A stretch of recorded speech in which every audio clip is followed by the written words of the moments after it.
So in the second part of the interview, we're going to talk about accelerators, because in the first part we talk about startups.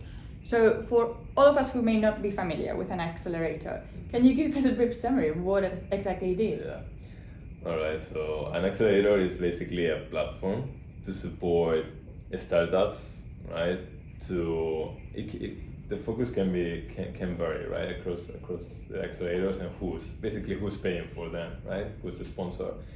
But it can be focused on building the local ecosystem, the local technology ecosystem. Usually those are financed by public agencies, right?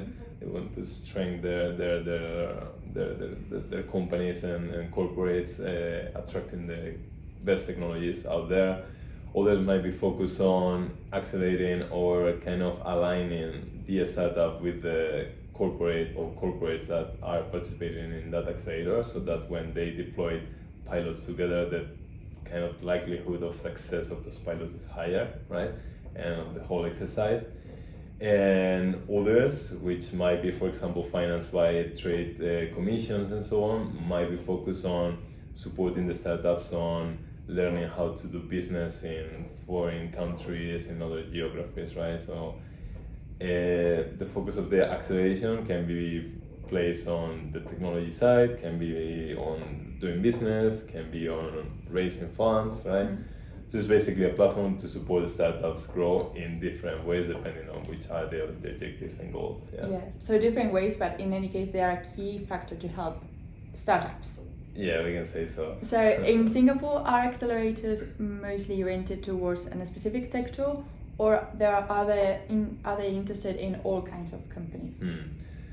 Yeah, in like some time before, I think generally accelerators were more like they didn't have like one specific like vertical industry vertical focus. It was more like focused on, I don't know, like deep technologies, right?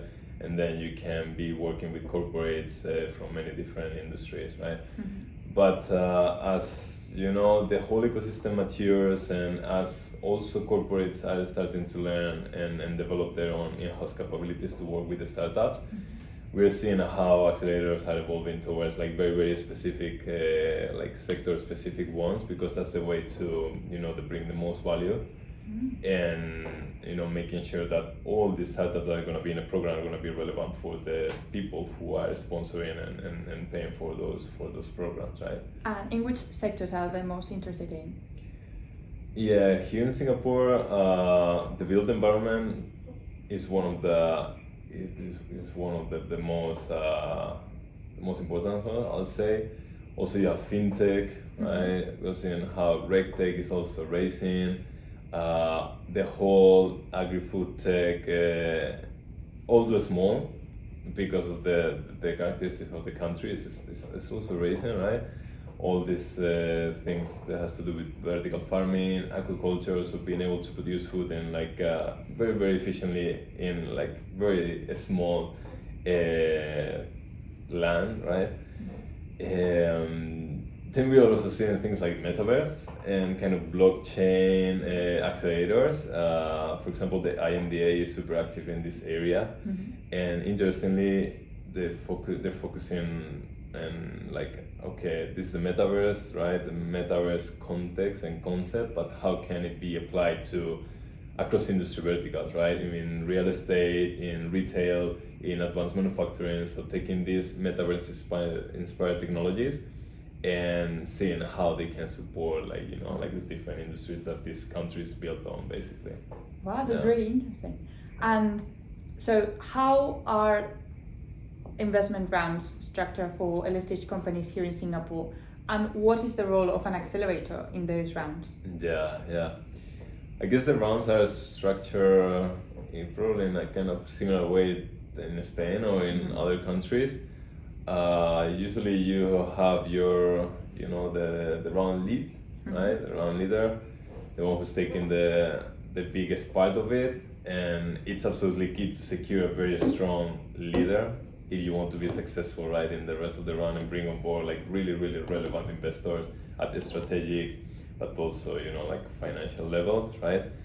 So that's the key component, and the role of an accelerator in the whole thing is, it's basically a channel to being able to access to those investors, especially if you are a startup coming from abroad, right?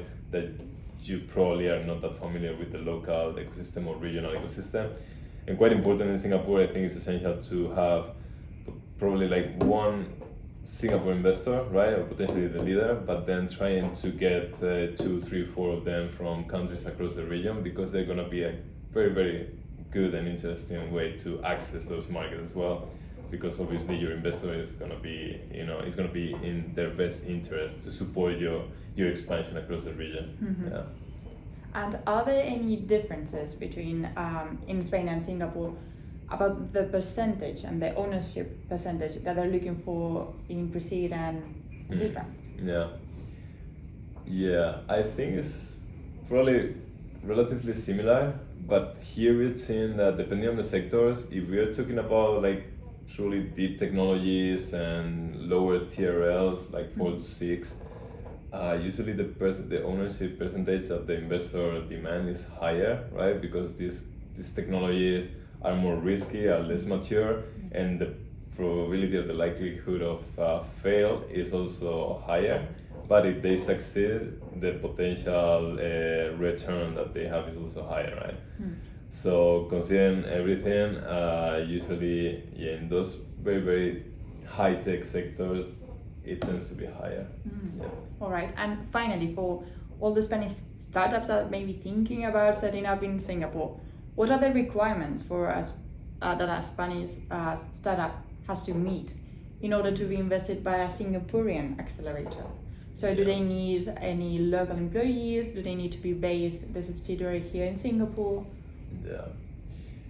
Yeah, I think because at the end of the day, Singapore is pretty far away from Spain, right, or from Europe. So probably the most fundamental component in the equation is having local presence and having a local team, even though it's small. It might be not one, but 2, 3, 4, 5 people, right?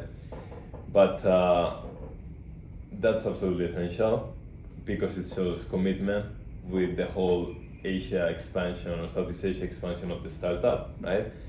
And the best of it all is if you have the founder relocating or being here for like a number of months across the year, that's probably one of the best signs for an investor, right? Or any given fund that is considering participating in your company. Right? Yes, so please keep in mind this advice.